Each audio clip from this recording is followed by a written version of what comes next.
Buonasera a tutti. Allora, a me è arduo compito di aprire sta serata, con un titolo anche che ci ho pensato un po' a scegliere. E soprattutto sottotitolo perché orientarci e orientarci alla vita. Allora, questa serata probabilmente sarà l'inizio di tante serate che farete di informazione e di orientamento in questo periodo qua, soprattutto se avete i ragazzi appunto in terza media. Ed anche io sono anche io genitore, quindi mi sento anche coprotagonista con voi in questo passaggio non semplice dalla scuola media alla scuola superiore. Però è anche vero che l'orientamento, e questo potrebbe essere il messaggio che voglio darvi stasera, l'orientamento non deve essere un orientamento, come dire, a tempo determinato. Perché succede questo purtroppo molte volte, ce lo diciamo un sacco di volte. Succede che adesso, 26 ottobre 2017, inizierete con queste serate, poi diventeranno serate informative, poi probabilmente a febbraio 2018, che probabilmente sono quelli tempi in cui si concluderà con l'istruzione online, non sentirete più parlare di orientamento. Tranquilli. Sia per i genitori, sia per gli insegnanti che organizzano il tutto, sia soprattutto per i ragazzi. Però non dovrebbe essere così. Perché? Perché l'orientamento, almeno come lo pensiamo noi, è una modalità educativa permanente. Non è solo un processo che funziona per il ragazzino di terza media. Se io vado a pensare anche a adulti che incontro qui con l'esperienza nostra, anche di 40-50 anni, parliamo di processo di orientamento, di rimettersi in moto. Poi l'orientamento è un progetto di vita. Un progetto di vita non si conclude a 13-14 anni, mi auguro, lo spero per il mio figlio, ma penso anche per i vostri figli, ed è scoprire l'orientamento, la propria strada per inserirsi poi chiaramente socialmente. Ognuno di noi, come genitore, come insegnante, ha la speranza chiaramente che la scelta dei propri figli sia una posizione, di essere in qualche modo inseriti in un contesto sociale. Quindi l'orientamento in teoria non dovrebbe essere a tempo determinato. Anche se lo diciamo un sacco di volte, e su questo ci stiamo lavorando parecchio anche con le scuole in accordo, cioè non ci può essere un tempo limitato all'orientamento. L'orientamento, gli obiettivi dell'orientamento educativo sono fondamentalmente tre. Conoscere, valutare, decidere. Sono tre processi a cui sono chiamati da oggi fino a febbraio i vostri ragazzi. Tre processi che per la prima volta probabilmente loro prenderanno in mano. Perché se io vado a pensare a mio figlio per la prima volta che chiedo devi decidere qualcosa. Perché noi fino adesso, con i nostri ragazzi, abbiamo deciso un po' tutto. Abbiamo deciso le attività, anche extrascolastiche, abbiamo deciso i loro tempi. Adesso, come adesso, andiamo a chiedere ai nostri figli di decidere qualcosa di molto importante, che è appunto la scelta della scuola superiore. Però per decidere, prima bisogna conoscere cosa c'è attorno, valutare e poi c'è la decisione. Perché dico questo? Perché molte volte incontri ragazzini già ad ottobre oppure anche anni precedenti, io ho già deciso cosa andrò a fare. Ho già deciso. Cosa? No, ma io ho quella scuola in testa, ma mancando i passaggi prima del conoscere e valutare. E questo è un processo fondamentale, un processo che se voi pensate non lo utilizza solo un ragazzino di 13 anni, ma lo utilizziamo anche noi di 40, 50, 60 anni nella nostra quotidianità. Prima di prendere una decisione andiamo a conoscere e poi andiamo a valutare e poi si decide. Il rischio molte volte invece, non seguendo questo tipo di percorso, il rischio è di saltare le prime due fasi e quindi il rischio che il ragazzino faccia una decisione non sempre così corretta rispetto al proprio progetto di vita. Spesso, qui parliamo di ragazzini di 13-14 anni, e i ragazzini non sempre sono in grado di decidere a 13-14 anni, per tutta una serie di fattori. Proveremo proprio ad accennarvi stasera. E molte volte, più che scelta, è buttarsi. Perché adesso è vero, siamo a ottobre, però se avessimo fatto questo incontro probabilmente a gennaio, gli animi sarebbero stati molto più ansiosi e agitati, soprattutto di quei genitori o di quei ragazzini che non avevano ancora scelto, non hanno ancora scelto qualcosa. Adesso siamo ancora a ottobre, uno è anche tranquillo, dice va bene, Sì, c'è tempo, fino a Natale le cose vanno tranquille.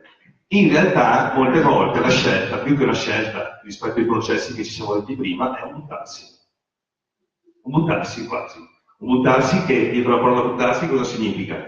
Vado lì perché vanno i miei amici, vado lì perché la scuola è vicino a casa, vado lì perché è una bella scuola. Funziona così molte volte. Questo è il buttarsi, vuol dire non decidere e fare un processo di decisione. Un esempio, per esempio, del buttarsi è questo, che capita. Prendiamo il caso del ragazzino, dei ragazzini che si sono innamorati del computer. Guarda, il ragazzino non è innamorato del computer, è proprio il cellulare, i videogiochi, giusto? È la generazione, questa giusta. Allora, magari grazie ai videogiochi, hanno deciso che da grandi faranno gli informatici. Oh, ci può stare come logica. Sanno vagamente che esiste una scuola per gli informatici e quindi decidono di iscriversi. Ci sta, giusto come ragionamento? Ci può stare? Ok. Però in questa decisione probabilmente non hanno preso in considerazione alcuni aspetti fondamentali. Uno, esistono in realtà diverse figure, poi lo spiegherà anche il collega, diverse figure a diversi livelli anche in questo campo. Cioè informatica vuol dire tutto niente, detto tra noi. C'è chi si occupa di programmazione, chi di manutenzione, chi di elaborazione di immagini. Allora io non so quanti ragazzini nella loro veneranda età di 13 anni hanno l'idea di tutto questo, giusto? O anche noi adulti molte volte, perché magari vediamo nostro figlio appassionato di computer, davanti al computer, cioè gli piace il computer, quindi sicuramente una scuola dove vanno a sviluppare soprattutto l'informatica funzionerà. Non è proprio così. Occorrerà quindi studiare non solo informatica, vedere le ore di informatica. Ci sarà su una scuola che propone questo molto matematica, altre materie teoriche, quindi un'organizzazione, capire anche quanto laboratorio, quanto teoria c'è, quindi c'è tutto un percorso nella conoscenza da dove fare. Chiaro? Noi parliamo di ragazzi di 13-14 anni. Vi mostro sto grafico che è molto significativo. Perché se voi guardate, vediamo se funziona la luce, ecco.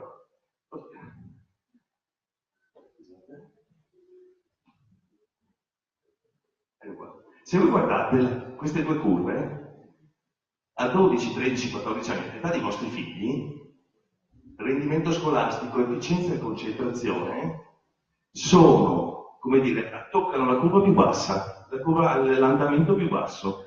Mentre abbiamo lo sviluppo psicofisico sessuale, okay, che è al picco, vedete? Quindi noi abbiamo questi ragazzi attualmente, questa è l'età dei nostri ragazzi e questa è la modalità di decisione che stanno prendendo loro. Quindi, sinteticamente, la scuola è l'ultimo dei loro problemi, detto tra noi. Giusto? Vedo qualche mamma che mi sottolinea. Siamo noi genitori, presi dall'ansia, presi dalle mille cose, eccetera. Però la scuola è l'ultimo dei loro problemi. Quindi dobbiamo tenere presente sia noi insegnanti e sia voi genitori di come sta funzionando il nostro ragazzo in questo momento qua. A 12, 13, 14 anni, che vuol dire preadolescenza, adolescenza, parole che abbastanza a volte incutano più timore che speranza. L'aspetto di maggiore complessità oggi è che c'è la vedrete dopo, una vastissima gamma di scelta, però non sempre il poter scegliere tanto. Se io penso alla mia età, all'età dei vostri figli, quando avevo 13-14 anni dovevo scegliere, c'erano tre tipologie fondamentalmente di scuola. Non c'era né internet, non c'erano né queste serate, non c'era nulla di tutto questo. Avevi tre possibilità, in base a un po' come andavi a scuola, ti dicevano ok, sei bravo vai in una certa tipologia di scuola, sei metà in un'altra, e sii più sul pratico, meglio che vai. Questo è, o anche addirittura lavoro, perché c'era la possibilità di andare direttamente al lavoro. Quindi adesso hanno veramente una grande capacità di scelta, di poter scegliere. però sono in grado di decidere? Questa è la domanda che vi faccio. Sono in grado di decidere soprattutto da soli? Perché questo è l'altro passaggio fondamentale. Vedo qualcuno che dice ho qualche dubbio, perché effettivamente questo è il grande dubbio che possiamo avere, noi insegnanti e anche voi genitori, perché noi parliamo adesso di orientamento dove la scelta deve essere del ragazzo, però è in grado di decidere da solo?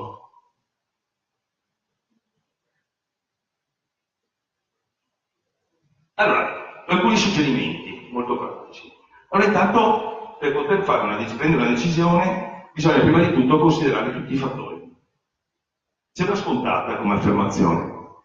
Le persone però credono, sia noi come adulti, sia i ragazzini di 13-14 anni, danno per scontato alcune scelte, o alcuni fattori che riguardano una scelta. Lo danno per scontato. E quindi c'è la fretta di scegliere, o l'attesa, la passività nella scelta, che non funziona per quanto riguarda una scelta di una scuola superiore. Quindi vedi i ragazzini che sono lì in attesa. Aspetto il mio compagno cosa farà, aspetto il consiglio orientativo della scuola cosa dirà, aspetto la mamma e il papà cosa fa, cosa deciderà per me. In realtà il processo di orientamento è un processo in cui tu vai a creare il tuo progetto di vita, non il progetto dei tuoi genitori o degli insegnanti. Questo lo dico anche ai ragazzi presenti. Quindi nel campo dell'orientamento come funziona? Funziona che molte volte uno dice ok, io ho già deciso, massimo vado a visitare 2 scuole, finisce l'anno, vado neanche a perdere tempo, perché o mio figlio, io come ragazzo, ok, ho già deciso, quindi non vado a vedermi altre realtà. In realtà non dovrebbe essere così, una decisione deve essere ricca di fattori dove dopo io vado a selezionare, a capire quello che può interamente interessarmi da quello che invece non fa per me. Come faccio a decidere se non conosco? Mi diventa difficile, a me, ma penso anche ai ragazzini di 13-14 anni. Però molte volte, lo dico questo, non sono tanto i ragazzi, siamo noi adulti che facciamo già una selezione a piloti, per quanto riguarda la scelta. L'agire, altra caratteristica. Il ragazzino deve essere attivo in quello che sta facendo. Non deve essere un co-protagonista di quello che decideremo noi. Deve essere lui in avanti e noi come genitori a fianco. Anche noi insegnanti a fianco. Molte volte invece vedi un progetto che non è del ragazzino o della ragazzina, un progetto di scelta della scuola superiore, ma è un progetto in cui lui è un co-protagonista di secondo piano, dove tutti gli altri decidono e lui si ritrova a febbraio 2018 iscritto in qualche realtà, che probabilmente ha visitato, sì, avrà incontrato i referenti di questa realtà, però quanto protagonista è di tutto ciò?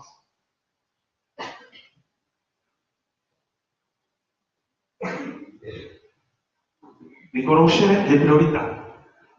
Cosa significa riconoscere le priorità? Succede molte volte che tu incontri appunto delle scelte che non sono collegate a delle attitudini, degli interessi di quel ragazzo, ma semplicemente dal fatto che la scuola è vicino a casa, quello che dicevo prima, dal fatto che i miei amici vanno là, dal fatto che mio fratello è andato là, dal fatto che i miei genitori sono andati là, perché questi dati noi li abbiamo nel momento in cui incontriamo questi ragazzi che purtroppo dopo qualche mese si trovano in difficoltà dal punto di vista della scuola che hanno scelto. E avviene ogni anno, ve lo garantisco. Io vi do un dato qui diretto, noi di media ne abbiamo una 40 all'anno di ragazzi che vanno in dispersione e che vanno riorientati. Qui solo da noi. Non vado a contare a livello poi provinciale. Pensi, che è da pensare da questo punto di vista, vuol dire che qualcosa non ha funzionato. E molte volte, quando li ascolti questi ragazzi, questi genitori, ti accorgi che effettivamente loro non hanno agito, sono rimasti passivi rispetto alla scelta. Trovare anche delle alternative. Non c'è solo quel tipo di scuola, quel tipo di progetto formativo, ce ne possono essere anche altri. E questo deve essere un altro passaggio chiaro. Chiaro, l'informazione, cioè quello che raccolgo, diventa orientante nel momento in cui, l'ho sottolineato, va a rispondere ai bisogni dei nostri figli. Ai bisogni dei nostri figli, non ai nostri bisogni. Non ai nostri bisogni. Questo è un concetto chiave. Mi metto anche in prima persona, ripeto, sono anche un genitore che ho ragazzini in terza media. E la tendenza a scivolare in un mio bisogno in un mio progetto, lo dico agli adulti, è molto molto facile, soprattutto in quei ragazzi, in quelle ragazze che magari non esprimono nessun tipo di interesse di figli. Quello di scivolare e nel prendere noi la decisione.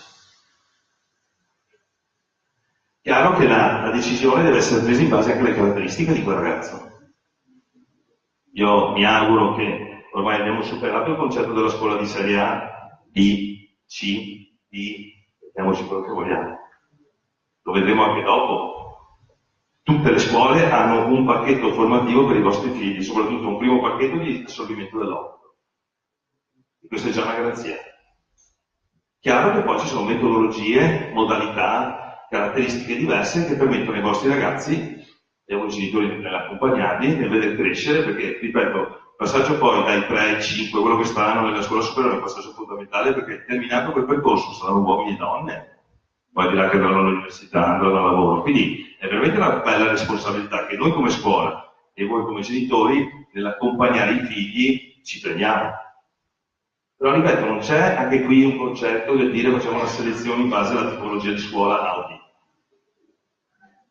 Chiaro? Ecco, vengono prima le informazioni o gli interessi? È un'altra domanda che mi sopporto, cioè nel senso, è bene informarsi, ma se mio figlio ha già degli interessi, devo badare solo a questo? Spesso a 13 anni non ci sono interessi definitivi, questo è un dato oggettivo. Ci sono interessi che non trovano un'immediata realizzazione. Diventa perciò importante insegnare, raccogliere informazioni per poi creare interesse. Chiaro? Quindi non bisogna noi andare subito a coprire il bisogno di quel ragazzo. Cioè, da scegliere, vedo che non ci sono interessi, quindi do io una risposta immediata. Non è questo il passaggio che dobbiamo fare noi adulti. E soprattutto non dobbiamo dare subito, immediatamente, soluzioni. Chiaro, siamo in una fase, dicevo prima, di adolescenza per adolescenza. Allora anche qui, molte volte, quando usi questi termini, subito la gente tira le orecchie e dice, oddio, l'età più critica, ci siamo passati tutti, giusto? Quindi c'è tutta una gran paura intorno a questo. In realtà, io vorrei anche dire che è un'età che effettivamente può essere un bellissimo trampolino di lancio per i nostri ragazzi, anche per noi che ci stiamo a fianco. Quindi questo è anche importante dirselo, perché molte volte magari noi limitiamo a quello che può essere la non capacità di questi ragazzi nell'essere conto che devono essere fino a qualche mese fa. In realtà ci sono dei momenti veramente ricchi che si possono vivere con i nostri figli proprio in questa fase. E ci sono dei cambiamenti, questo è vero.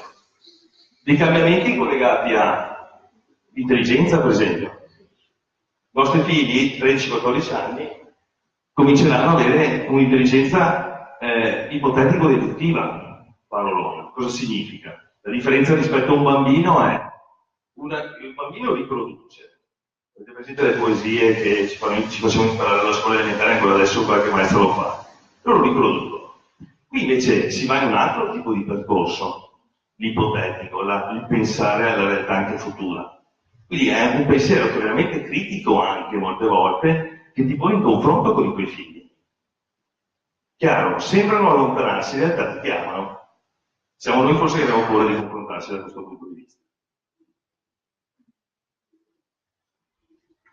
Chiaro, con questa intelligenza ipotetica deduttiva aumenta anche quello che è il bisogno di dipendenza, che molte volte a noi adulti fa paura, perché fino a qualche mese fa la ragazzina ci veniva via la domenica assieme, adesso comincia a tirare indietro, giusto? Quindi vi sospettisce un po'. Poi vedrete che quando passeranno alla scuola superiore cambieranno proprio, che adesso io non lo so di che scuole medie siete obiettivamente, però magari abituate al vostro paese, alle vostre conoscenze, al vostro contesto. Giusto? Altro fattore di cambiamento è la memoria, ad esempio, di questi ragazzi. Una memoria che va ricerca chiaramente molto condizionata dall'affettività e dalla motivazione.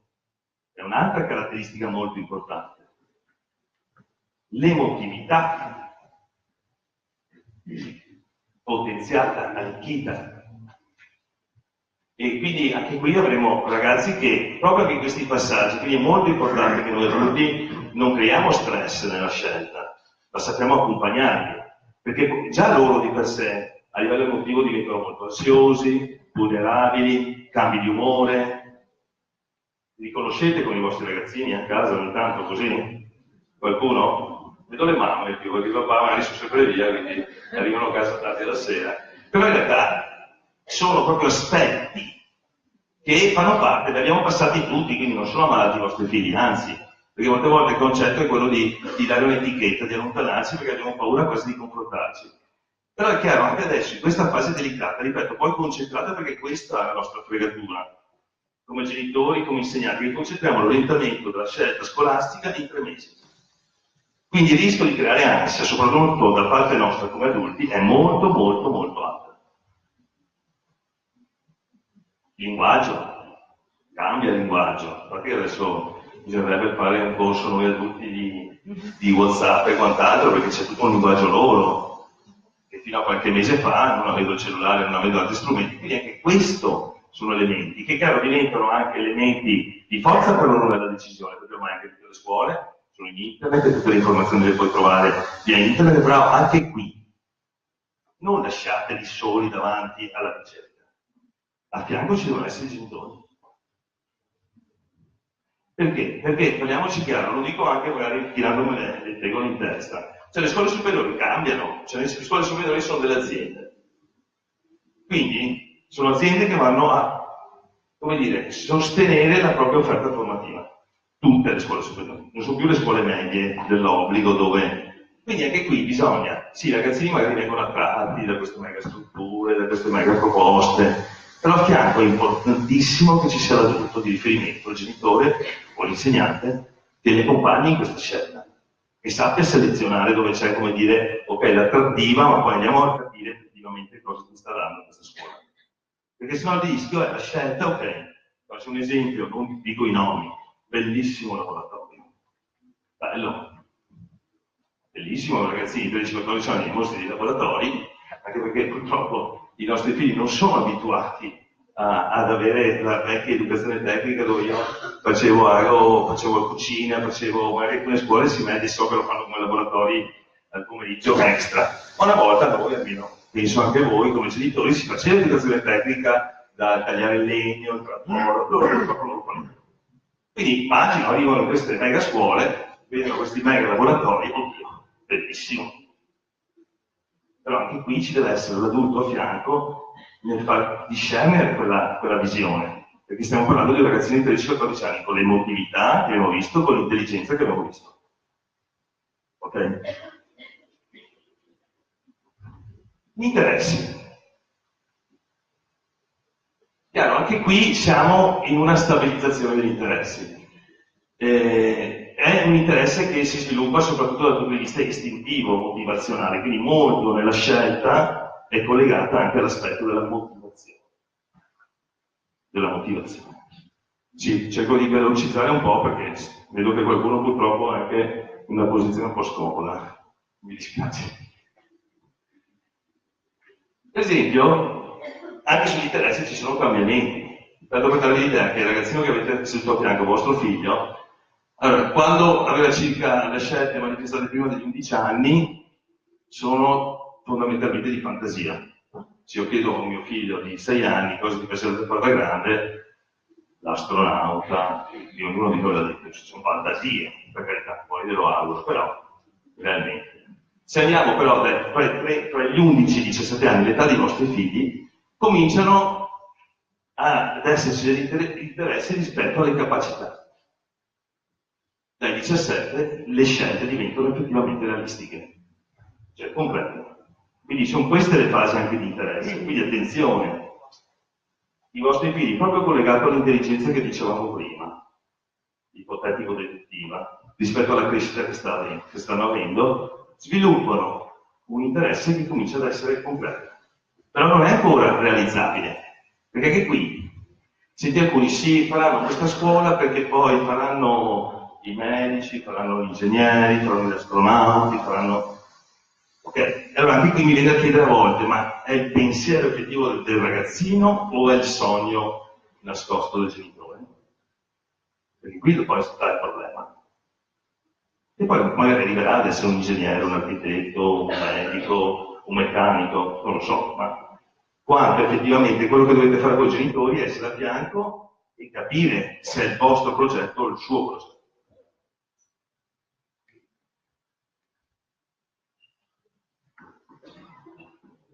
Chiaro, la presenza di uno spiccato interesse può supplire a quelle che sono le attitudini. Attitudini e interessi sono due cose diverse. E molte volte le confondiamo, quello che è un interesse dall'attitudine.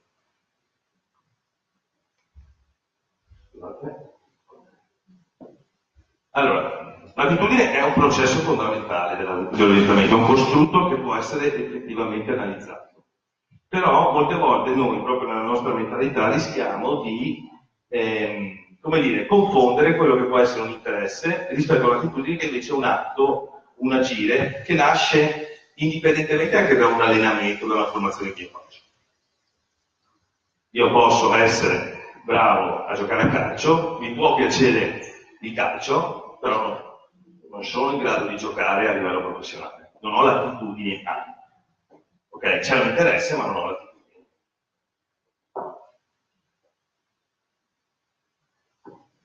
Quindi, come dicevo, vedete, non confondere, non sempre un interesse, anche elevato per la musica, per esempio, implica che io sappia suonare. Mi può piacere la musica, ci ho provato a suonare la chitarra, il pianoforte, eccetera, però in realtà non riesco. Cioè, l'interesse non corrisponde sempre con l'attitudine. Chiaro, l'attitudine, non mi va avanti.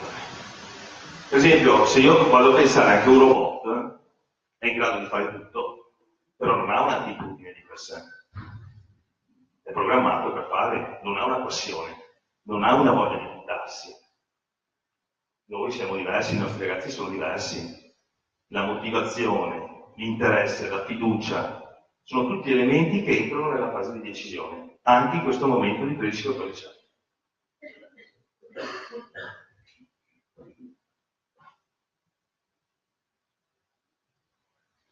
Chiaro. Attitudini scolastiche cosa intendiamo? Ognuno di noi potrebbe svolgere diverse attività, ma più probabilmente è portato più per l'altra. Ci possono essere ragazzini esecutivi, sono bravi in tutte le materie, però per una loro caratteristica insita, non per un loro interesse. Quindi anche qui, molte volte magari è difficile scegliere per un ragazzino che non va bene a scuola, ma non è neanche facile scegliere una scuola per quel ragazzino che effettivamente va bene dappertutto. Succede, cioè perché molte volte uno si ferma nella decisione per quel ragazzino che ha la difficoltà, in realtà succede anche per quei ragazzini che vanno bene dappertutto, non esprimono nessun interesse e purtroppo le nuove generazioni evidenziano questo. Se io vado a pensare anche ai ragazzini di 13-14 anni, se non ci guardiamo intorno ai nostri quartieri, non ci sono ragazzini, sembra che non ci siano, non ci sono in realtà, però in realtà non ci sono più i ragazzini che magari sono fuori a girare in bicicletta, a giocare a pallone. Sono tutti chiusi, con una grossa difficoltà nell'esprimere i propri interessi. Ecco anche qui quello che vi dicevo prima, nella decisione, adesso noi chiediamo a voce alta, dovete decidere, quando fino adesso abbiamo deciso noi per loro, perché quelle che possono essere attività extra le abbiamo organizzate noi, alla fine, dalla musica, al calcio, eccetera, li abbiamo in qualche modo indotti noi rispetto a una nostra organizzazione, diventa effettivamente difficile per loro decidere.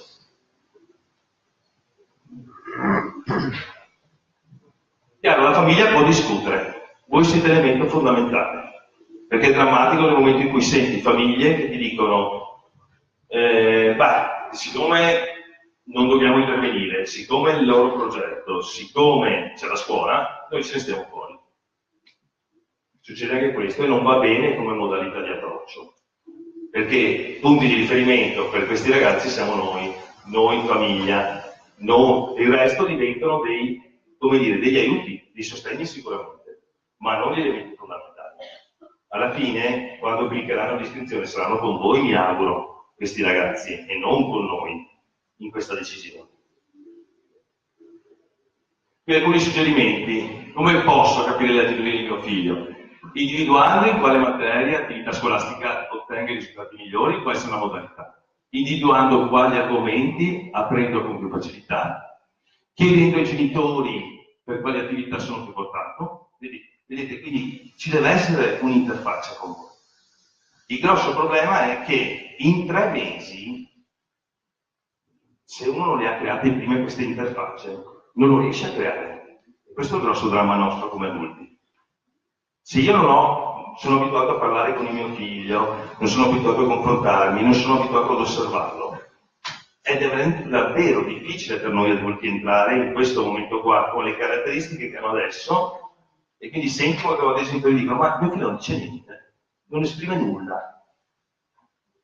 Ma se vai a leggere la sua storia, non è mai stato abituato. Quindi questa è un'altra grossa difficoltà che possiamo trovare in questa fase. E che magari lui ce l'ha la sua idea, ma non è mai stato abituato ad esprimerla, a comunicarla. Chiedo chiaramente anche agli insegnanti, anche loro sono, come dire, delle grosse risorse. Lo dico perché succede spesso a dicembre, di solito voi date i consigli orientativi, giusto? Allora succede, se il consiglio orientativo coincide con la mia idea, con l'idea del ragazzo, sono i più bravi insegnanti di sta terra. Il problema succede nel momento in cui il consiglio orientativo non coincide con quella che è la mia idea di adulto, la mia idea di mio figlio, l'idea del progetto che abbiamo. In realtà il consiglio orientativo è uno strumento ulteriore di confronto che voi dovreste avere adulti, famiglia, con vostro figlio. No di scontro, confronto, e niente di scontro con la scuola, ma di confronto. Chiaro, gli insegnanti lo vedono in una certa modalità, voi lo vedete in un'altra, e dovrebbe essere questo a interagire tra di voi, per creare insieme a questo ragazzino una possibilità di scelta più ponderata.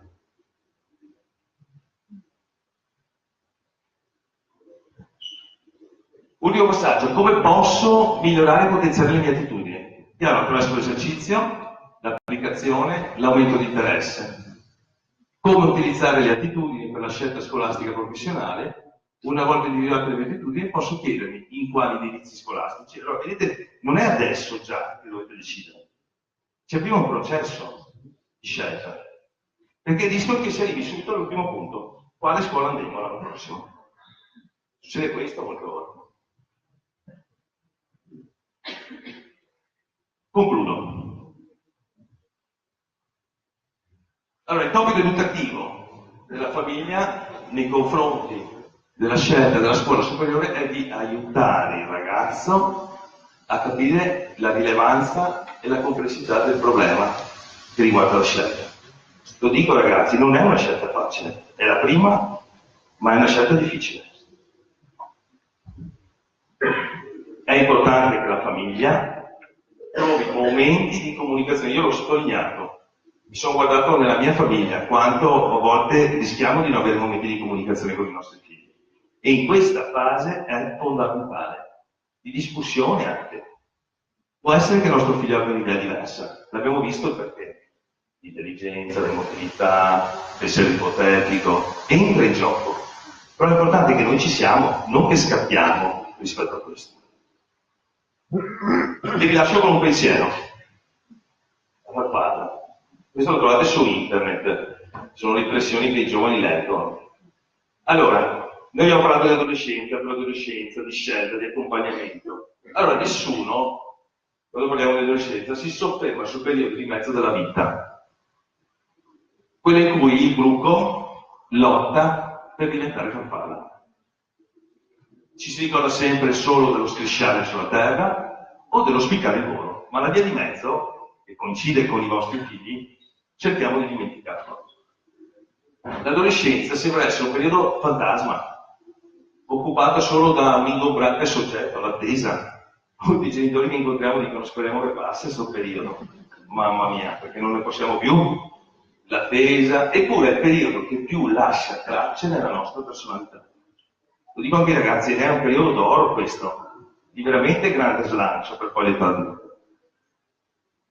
I dolori, le vittorie, le delusioni, le piccole e grandi conquiste, tutte quelle emozioni vissute né con l'inconsapevolezza del bimbo e né con la rassegnazione dell'anziano o dell'adulto.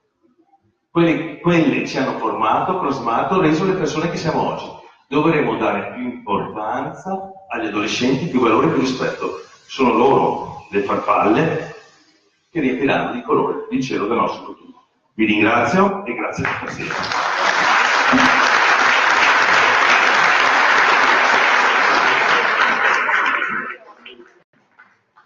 Grazie della pazienza, soprattutto ai ragazzi e ai genitori che sono nell'atrio. Ci scusiamo, ma non pensavamo che ci fosse un'affluenza così alta questa sera. Per poter vedere tutto ciò che è stato proiettato qui oggi, potete trovarlo a partire dal lunedì. Se vi dicessi a partire da domani sicuramente vi direi una bugia, nel sito treviso.engineveneto.org. È il sito della nostra scuola. La diretta di oggi, se qualcuno fosse interessato, la può anche andare a cercare nella nostra pagina Facebook, dove se mette mi piace potrà ricevere poi tutte le informazioni che noi daremo, e anche lì metteremo queste informazioni di oggi. Inoltre, se riempite correttamente la schedina, lasciando l'indirizzo mail leggibile, cercheremo nell'arco di 2 settimane di farvi arrivare i materiali proiettati questa sera. Questo lo dico soprattutto per chi non è riuscito a entrare in sala. Lascio la parola al collega dottor Giacomini, che invece scende da un livello poetico e va in un livello molto prosaico, ovvero che cosa aspetta i vostri figli e voi a partire dal 10 settembre 2018. Che cosa si può scegliere tra gennaio e febbraio 2018. Devo usare questo il microfono e anche stare fermo qui così. Essendo io operativo farò fatica. Ragazzi, adesso comincia l'interrogazione. Non sto scherzando. Distratti. Cos'è che ha detto? Paura. Voi non ridete. Venendo su in macchina stasera ho acceso la radio e mi hanno colpito 2 notizie, ragazzi. Ho detto, le dico o non le dico? Cosa dite voi, ragazzi? Le dico? Sicuri? La prima.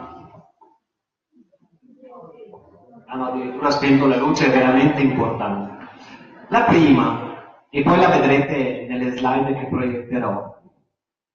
Dovrete andare a scuola, diceva oggi la radio, fino a 16 anni.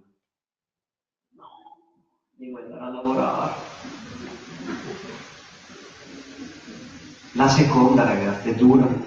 Non so se dirvela. Non so se dirvela.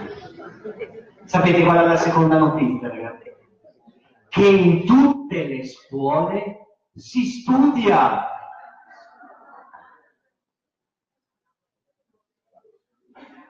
Io ho detto, non la dico questa, perché se voglio scegliere una scuola dove non si studia, dove vado? Dove? Dove vado, ragazzi? Vabbè, vi bastano queste 2 notizie, ragazzi. In tutte le scuole si studia. Perciò dopo il ragionamento che ha fatto il collega Gianluigi, in base a cosa sceglierò la mia scuola prossima? Dove non c'è matematica, dove non c'è italiano, dove non c'è geografia. Iperattivo, eh? E invece no, perché in tutte le scuole si studia, ma si studia in modo diverso. E già qua ha mandato bene. Vero, ragazzi? E ancora una slide sul sistema educativo italiano, non l'avete vista? Già cominciate a dire lo odio questo, eh? Ragazzi. Però funziona così, ragazzi. E lo vedrete dopo. In tutte le scuole c'è italiano, in tutte le scuole c'è matematica, in tutte le scuole c'è storia e in tutte le scuole c'è geografia. E la lingua inglese, 2, 3. Perciò come facciamo una scelta? secondo me, tenendo conto di quello che ha detto prima il collega, di quello che vi sto dicendo io adesso, spegnere la luce, puntare il mouse a caso e scegliere. Se vi va bene, se vi va male, non va male. Vero ragazzi?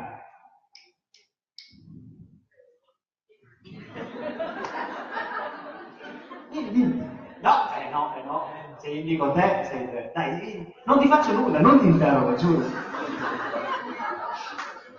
Però nelle scelte bisogna anche essere consapevoli, giusto? Guarda che se te le ha regalate qualcuno, ti butto fuori. Come hai comprato le scarpe? Ma come le hai scelte? Come le hai scelte? Sei entrato in un negozio, bravo, hai visto tutte le scarpe e hai detto quella. E poi?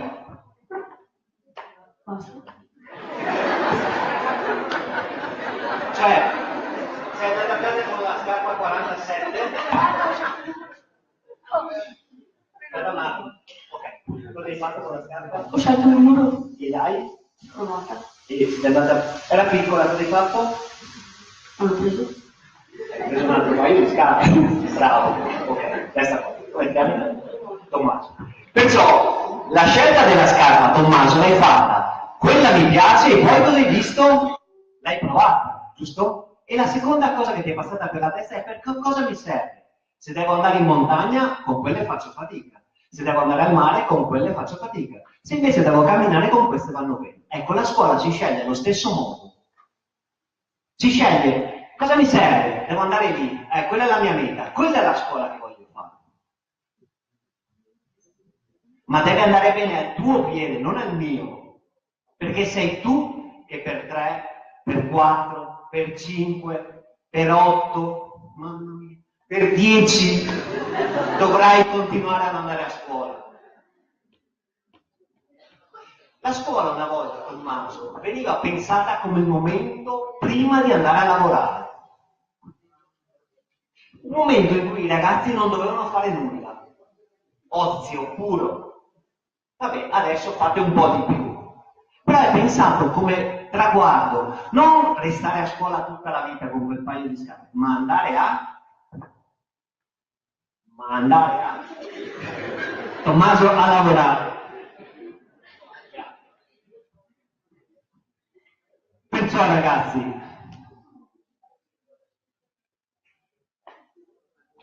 mi hanno detto di star fuori. Perciò, se io non scelgo la scuola in modo corretto, il rischio è che io sono questo e Tommaso è questo. E tutti e due, Tommaso, per scalare l'albero. Dico io, forse. Ma se io sono questo o questo?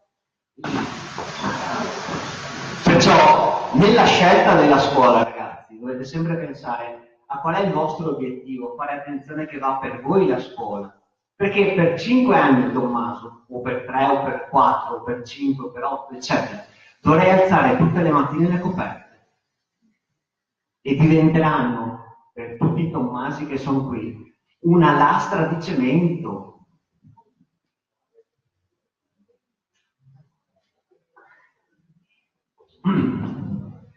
Una lastra che non riuscirete mai più ad alzare.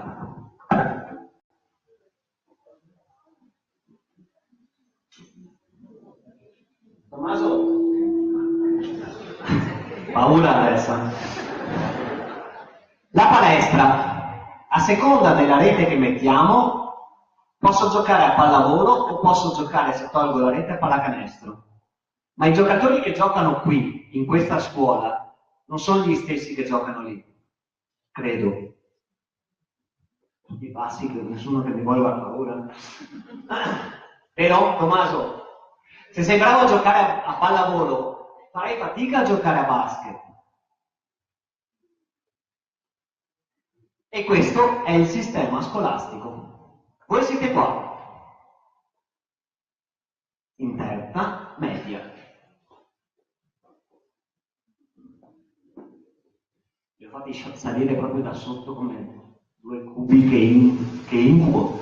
Abbiamo il sistema dell'istruzione con i licei, gli istituti tecnici e gli istituti professionali e abbiamo gli istituti invece della formazione professionale.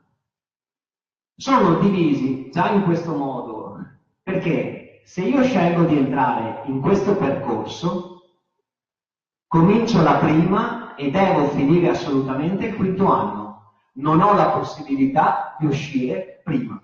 Perciò nella scelta che io scelga il liceo, un tecnico, un professionale, devo pensare anche questo. Nel momento in cui salgo in questo treno, so che scenderò fra 5 anni. Di qua, invece, ho una scelta fatta a step, a gradini.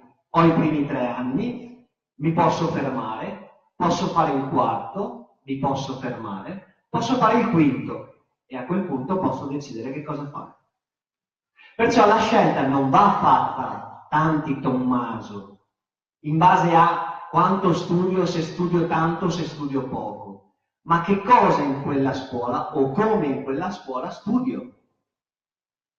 Perché, apro una parentesi velocissima scientifica, stiamo passando dal concetto di intelligenza che diceva prima Gianluigi, che è un sostantivo, a un verbo, che è intelligere, che è tutto un processo. Io adesso sto dicendo delle cose, voi le state ascoltando, da dentro verso voi, da fuori verso dentro di voi.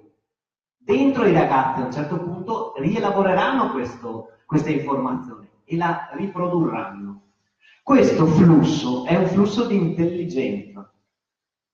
Il pezzo in mezzo, cioè la rielaborazione, è diversa per ognuno di noi.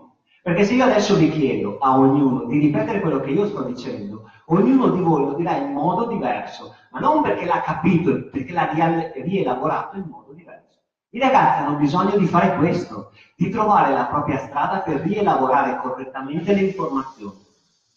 Non sono dei polli d'allevamento.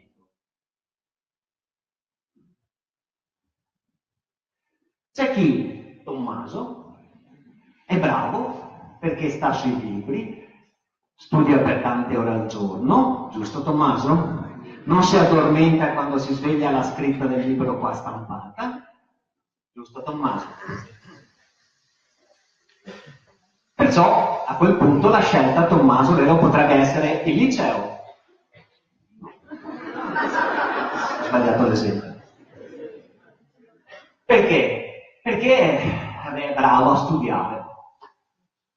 Walter, che invece sono io, non sono bravo a studiare. Dove lo mando? Lo mando alla formazione. Però, Tommaso, ci sono 2 elementi importanti da capire. Che c'è chi impara leggendo sul libro e c'è chi impara invece muovendo le mani. Perché nella nostra testa, e questo è un nostro retaggio, oggi classifichiamo, l'esempio banalissimo, un meccanico che ha fatto 3 anni di scuola, una scuola facile per ragazzini difficili, ma poi però consegniamo la nostra macchina al meccanico che ha fatto questa scuola. Negli ospedali ci sono i medici che hanno fatto un percorso di laurea lungo, ma ci sono anche gli infermieri che hanno fatto un percorso di laurea o di studi differenti.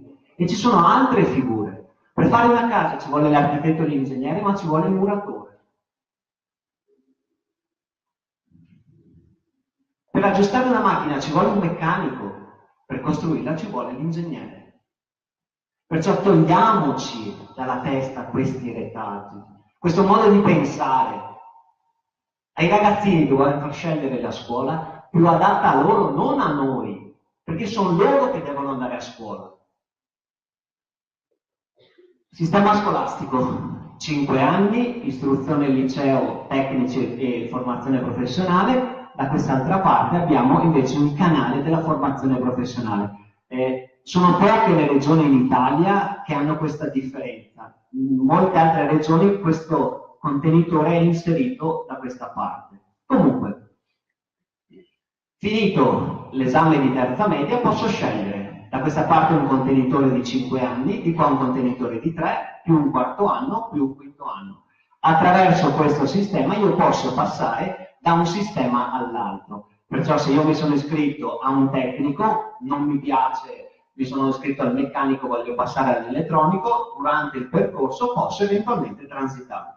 Posso transitare anche da un sistema all'altro. Mi sono iscritto a un tecnico, voglio andare invece a fare il cuoco, posso passare nella formazione professionale. Ragazzi, a febbraio dovrete scegliere. Non vi dovete preoccupare. Si può sbagliare. Prendiamo un treno sbagliato, ragazzi, si arriva alla prima fermata, si scende, si torna indietro e si ricomincia. Non è un fallimento. Ci saranno dei ragazzi che cominceranno in prima, finiranno in quinta, si iscriveranno all'università, si laureeranno e cominceranno a lavorare. Ci saranno invece dei ragazzi che ritorneranno al punto di partenza 100 volte. Va bene, non importa. Chiaro, ragazzi? Esame di Stato. Qui avete 14 anni, ragazzi. Fino a 16 siete obbligati a stare a scuola. Ai 18 potete uscire dal sistema scolastico. Avete a questo punto la possibilità di entrare o in un percorso universitario o eventualmente in un percorso di ITS, istruzione tecnica superiore. Domande fino adesso, ragazzi? Tutto chiaro? Sulla destra ho fatto uscire il percorso di apprendistato. Caratteristica del nostro sistema. Io mi posso iscrivere qui, frequento un percorso tecnico, 5 anni, arrivo all'esame di Stato, mi iscrivo a medicina.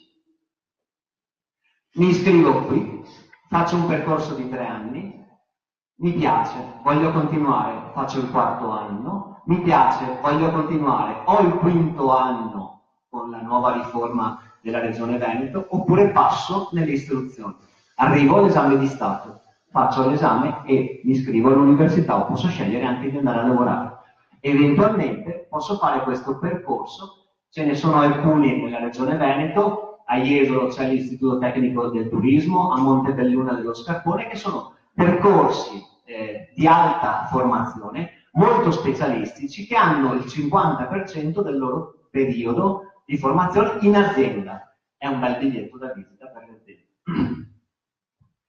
La caratteristica del nostro sistema, lo dicevo adesso, è mi posso iscrivere in uno di qualsiasi di questi percorsi e posso arrivare all'università.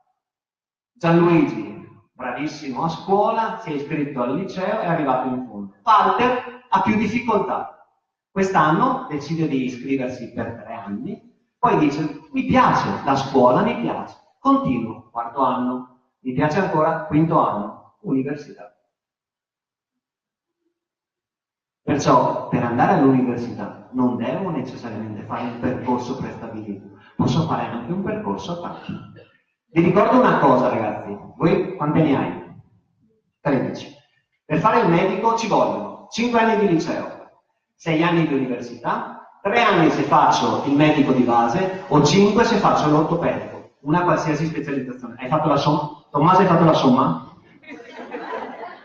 Un disastro proprio. 5 più 6, 11 più 3, 14. Sono 14 anni di studio. Siete ancora sicuri di dire a vostro figlio che faccia il medico? Farà il medico da grande. Altra caratteristica del nostro sistema.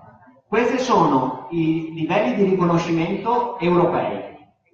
Ricordate che la ministra Fedeli poco tempo fa ha detto voglio alzare il diritto allo studio, perciò l'obbligo di istruzione al 18, perché così fa il passo con la sperimentazione dei licei di 4 anni. Perciò ragazzi, io l'ho sentita oggi la notizia, ma se questa diventa vera, è stata a scuola fino ai 18 anni. Allora, terzo anno, terzo EQF, quarto anno, quarto EQF.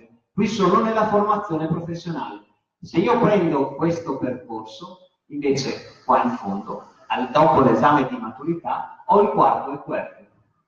Che cosa vedete di strano? Che in 4 anni da questa parte ho un quarto EQF, qui in 5 anni ho il quarto EQF. Perciò chi si diploma nel percorso di formazione professionale, dopo 4 anni ha il quarto livello EQF e se va in Germania può andare a lavorare tranquillamente. I ragazzi invece che frequentano l'istruzione devono farne 5 di anni per avere quel livello.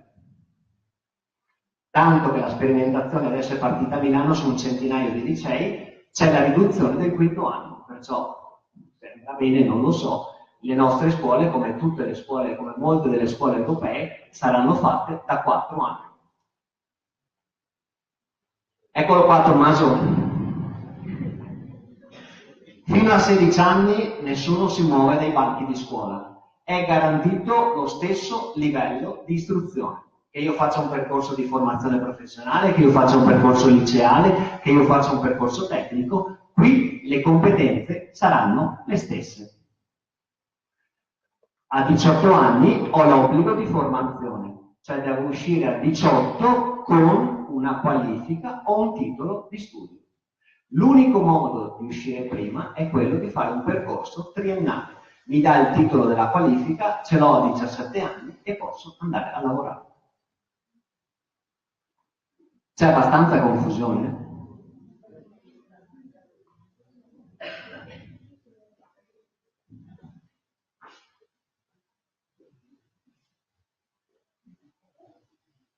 Novità. Nella scuola italiana è stata introdotta la possibilità di fare un percorso nel sistema duale, da non confondere con l'alternanza scuola-lavoro che in questi giorni è spesso sui giornali. Abbiamo un percorso tradizionale fatto di 3 o di 4 anni, formazione d'aula con il laboratorio, lo stage, scusate, secondo e terzo anno, vedete, circa 4 settimane e via via cresce. Arrivo al diploma o alla qualifica. Da quest'altra parte invece ho il sistema duale, è un sistema mutuato dalla Germania dove la scuola e l'azienda copartecipano all'attività formativa, tanto che al terzo e al quarto anno i ragazzi fanno 500 ore di lezione a scuola e 500 ore di lezione presso un'azienda. È un sistema nuovo, è un sistema che permette addirittura ai ragazzi di essere assunti dall'azienda con un contratto di apprendistato ed è un bel biglietto, un bel percorso che permette agli studenti di conoscere l'azienda e l'azienda di conoscere gli studenti. Si fa formazione.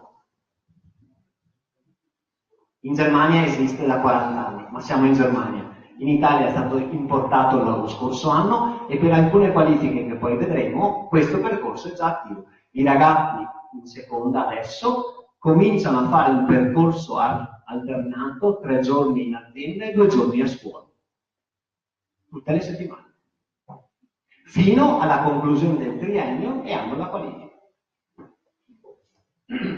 Vediamo adesso nello specifico come sono fatti i nostri percorsi scolastici. Cominceremo con i licei. Eccoli qua.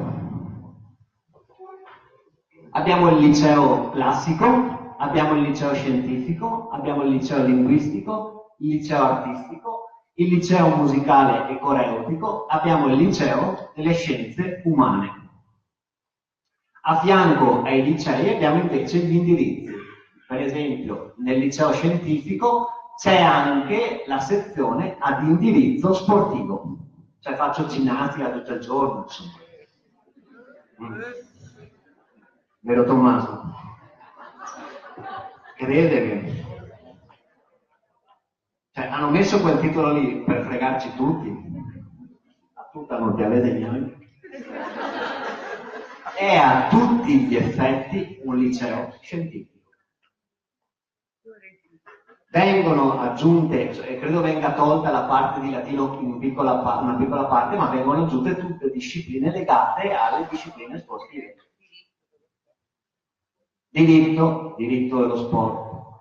Economia dello sport. Come siamo fatti dentro e fuori. Chiaro ragazzi?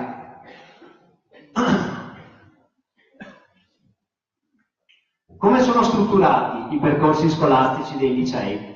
Abbiamo liceo classico, liceo scientifico che hanno per il primo biennio 27 ore, per i primi 2 anni, al triennio 31 e 34 ore. Liceo musicale e coreutico 32 ore e 32 ore. Il liceo artistico, proprio perché dentro ci sono tutta una serie di laboratori, il monte ore è un po' più alto. 34 ore il biennio, 35 ore il triennio. Così è costruito il percorso del liceo. Primo biennio, arrivo all'obbligo di istruzione, perciò ai 16 anni. Ovviamente le articolazioni sono quelle legate al sistema liceale, o per il liceo classico latino e greco, per il liceo scientifico la matematica come materia più importante. Ho da 1 a 2 materie lingue straniere, pardon, e al quinto anno ho l'insegnamento di alcune materie in lingua inglese. 3 materie chiave: italiano, lingua straniera e matematica. Almeno una lingua straniera viene studiata in tutti i licei, nel liceo linguistico ne ho addirittura 3. In fondo è previsto al quinto anno una disciplina, non quella linguistica, in lingua straniera. Questa invece è l'alternanza scuola-lavoro. Dal triennio ho 200 ore di alternanza scuola-lavoro, cioè i ragazzi verranno inseriti all'interno di un'azienda per complessive 200 ore. È un po' la polemica, non entro nel merito, che state ascoltando in questi giorni. Questa invece è una struttura oraria di un'istruzione di un percorso liceale. 132 sono le ore complessive in un anno. Fate il conto che normalmente stiamo ragionando circa 30 ore alla settimana, le avete viste prima. Perciò vedete, 132 ore di lingua italiana, abbiamo la lingua latina, abbiamo il greco, abbiamo l'inglese, abbiamo la storia e la geografia, abbiamo la matematica, abbiamo le scienze naturali. Ricordatevi le materie, perché tutte queste le ritroverete in tutte le scuole. In tutte le scuole. Tommaso, in tutte le scuole, sì. Bravo. Questo invece è un liceo scientifico. Vedete qui, rispetto alla matematica di prima, raddoppia. Abbiamo latino, la lingua inglese, storia e geografia, matematica, scienze naturali, poi filosofia, c'è noi in più.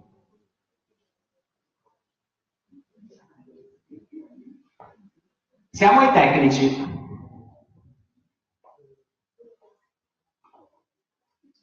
Perciò nella parte del liceo la parte principale la fa il ragionamento, non ci sono discipline laboratoriali. Adesso cominciamo piano piano a spostarci verso quelle scuole dove la parte pratica comincia a fare una parte importante. Istituto tecnico, abbiamo il settore economico, amministrazione, finanza e marketing, e abbiamo il turismo. Da quest'altra parte abbiamo invece il settore tecnologico, meccanica, meccatronica. Per ricordare quelli più anziani di me, i periti, termine che una volta veniva indicato, quelli che potevano firmare i disegni, trasporti e logistica, elettronica ed elettrotecnica, informatica, grafica, chimica, sistema moda, agraria, costruzione, ambiente e territorio, sono i vecchi geometri.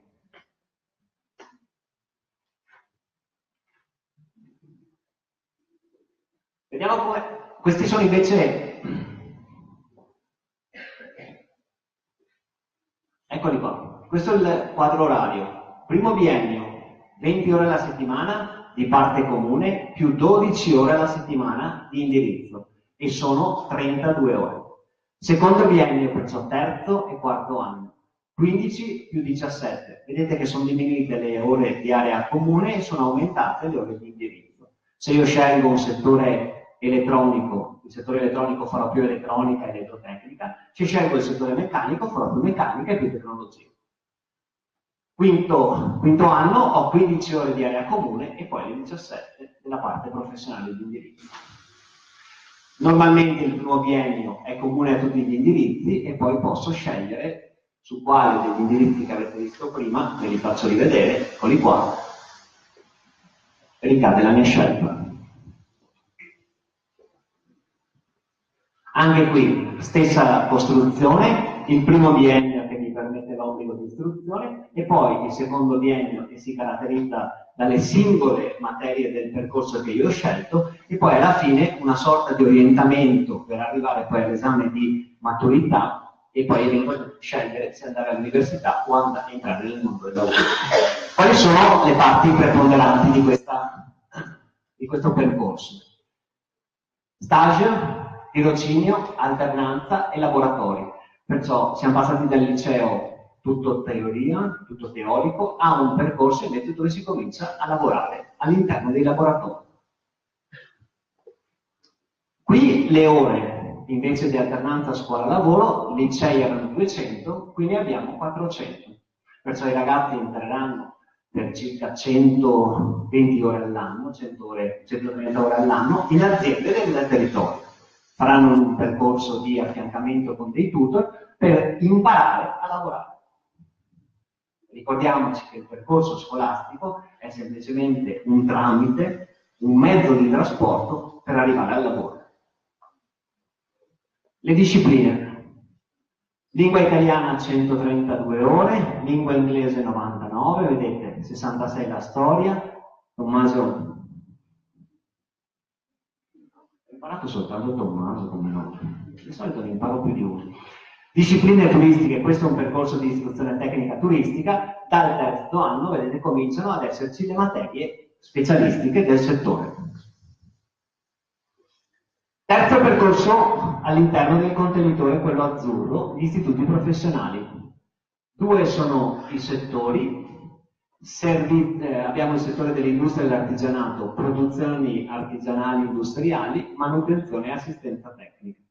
Da quest'altra parte abbiamo i servizi per l'agricoltura, i servizi sociosanitari, l'enogastronomia, cuochi e camerieri e i servizi commerciali, le segretarie d'azienda. Fino a questo punto tutto chiaro? Speriamo. Ore. 32 ore nel primo biennio, 32 ore nel secondo, come prima, vedete, aumentano le ore dell'area di indirizzo, al quinto anno sempre 32 ore, ma di più verso l'area di indirizzo. Questo percorso, rispetto ai tecnici, ha più ore di laboratorio. E si fa fatica a stare sopra un libro, tanto quanto si fa fatica a stare 8 ore davanti a un torno.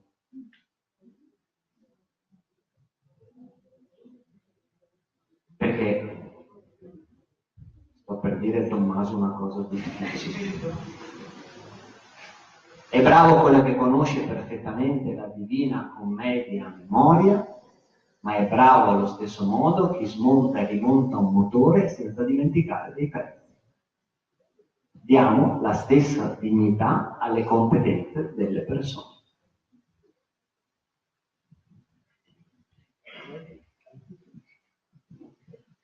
Perché ci sono 300.000 avvocati e ce ne servono poco più di 2.000.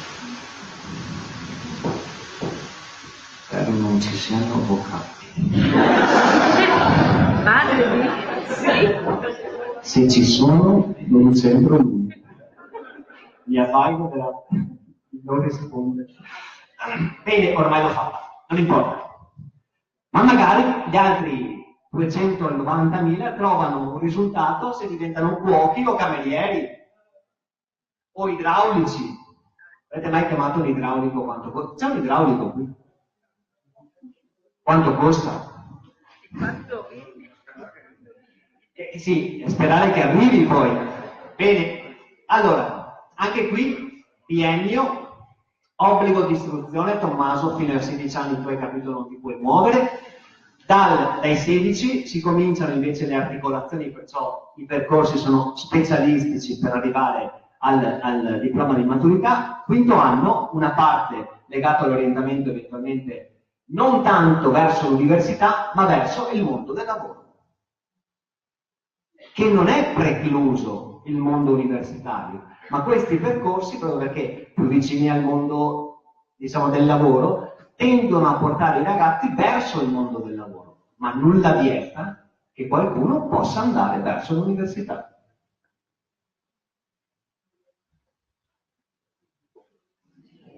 Forte integrazione tra i saperi e la dimensione operativa.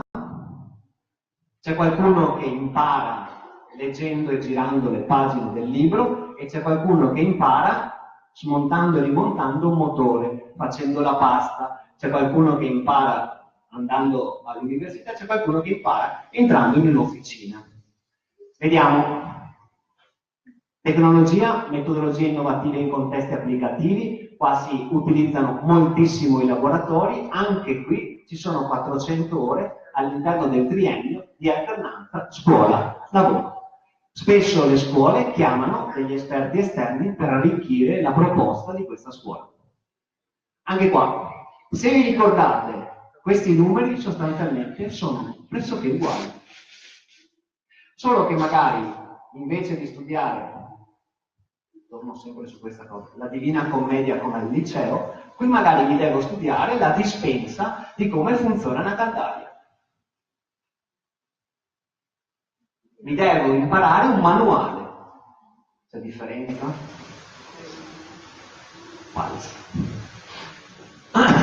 99 ore di inglese, 66 di storia, 132 di matematica, scienze integrate e poi ci sono i laboratori.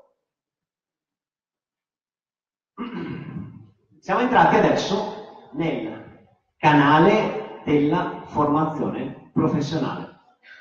Quei percorsi che avete visto prima nel contenitore arancione, abbiamo quasi finito, che permettono di raggiungere la qualifica o il diploma professionale.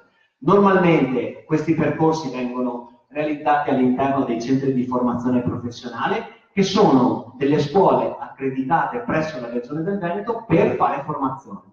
Il titolo di studio è identico, è spendibile allo stesso modo di un diploma dell'istruzione.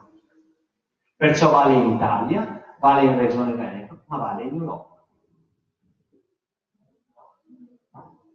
Se uno prende il diploma di maturità del liceo e uno prende la qualifica professionale, non hanno la stessa importanza ovviamente, ma possono essere spesi nello stesso modo.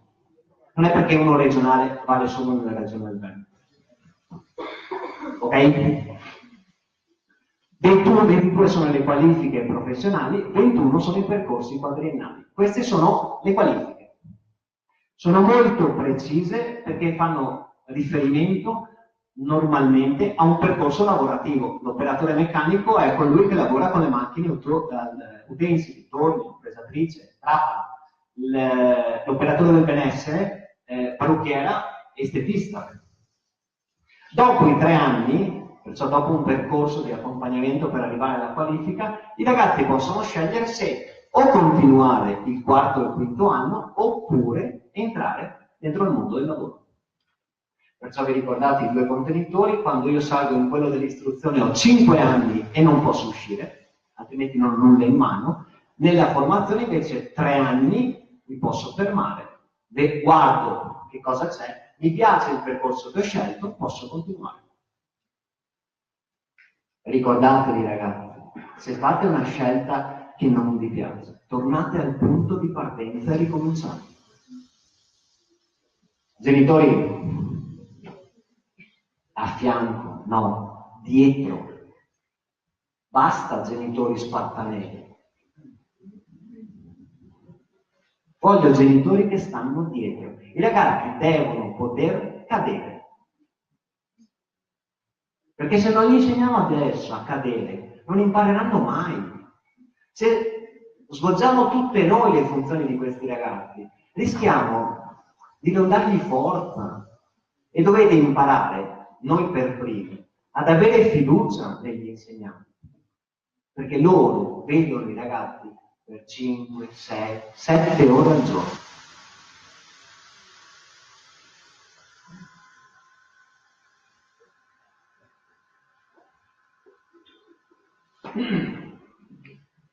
Triennio. Finito il triennio, che cosa faccio? Mi piace la scuola. Tommaso, mi piacciono gli insegnanti. Ce l'ho fatta. Voglio continuare. E avanti.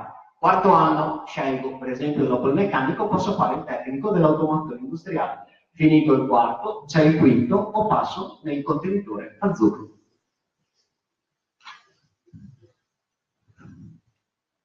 Vado avanti, Tommaso. Vediamo le ore. Primo anno normalmente sono 30 ore, vedete, sono un po' di più quelle legate alla cultura di base, sono un po' meno quelle legate invece all'orientamento professionale, perciò ai laboratori. Al terzo anno invece vedete come è molto sbilanciato verso l'attività professionale e molto meno per l'attività invece quella culturale di base. Vi faccio vedere anche qui un quadro orario. Se voi osservate la prima colonna, sostanzialmente sono le stesse ore.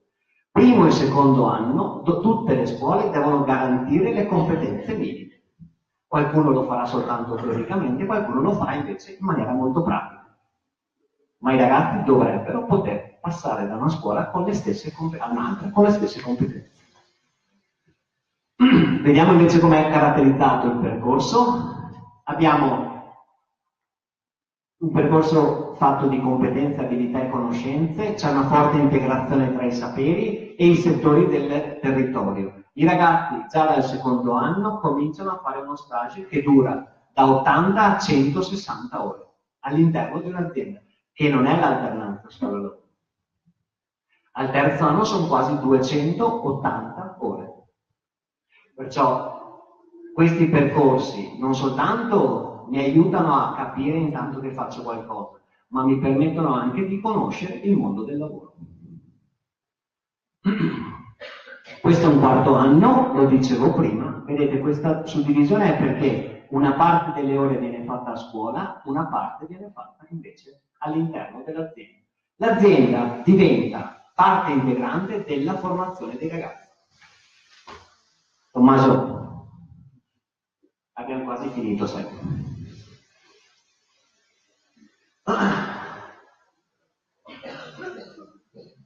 Vado qui.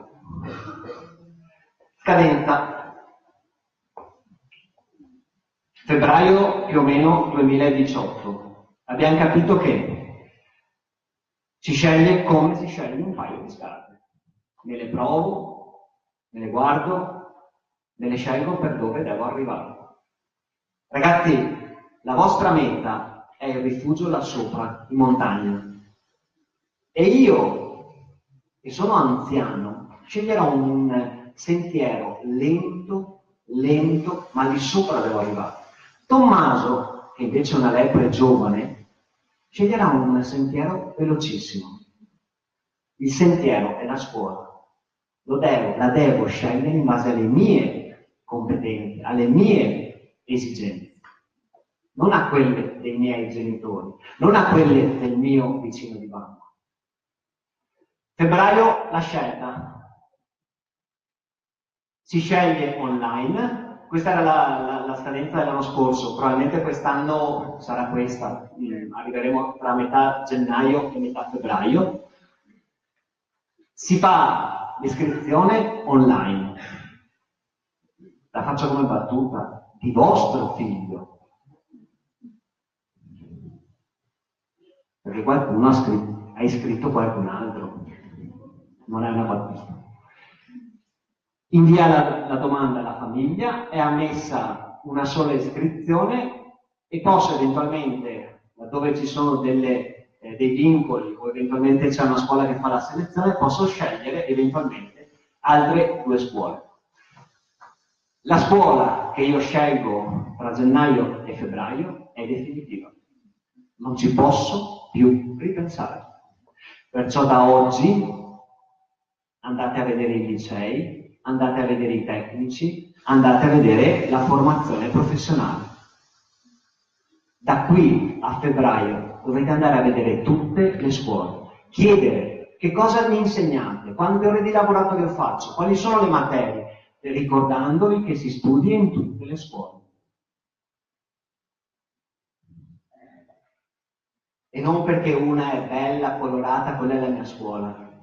Perché poi lì dentro ci potete stare per 5 anni. Vado lì perché non c'è matematica, neanche questa scelta la posso fare. Vado lì perché non c'è storia, neanche questa la posso fare. Vado lì perché voglio studiare latino, certo. Vado lì perché voglio eventualmente lavorare sui motori, certo. Questa è la scelta.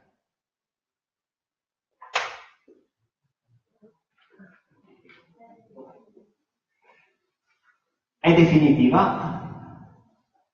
Dopo aver fatto l'esame di terza media si consegna tutte le documentazioni alle varie scuole. Se dopo aver fatto la scelta non voglio andare in quella scuola, ho una strada sola, quella di chiedere al dirigente dove mi sono iscritto il nulla osta e di portarla nell'altra scuola. Il dirigente può dire di no.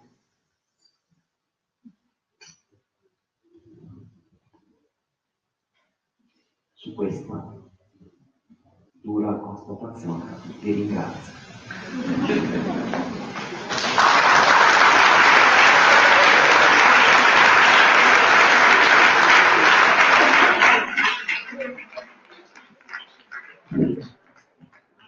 Bene, noi vi ringraziamo di essere venuti, a meno che non ci sia qualche richiesta di chiarimento, di approfondimento.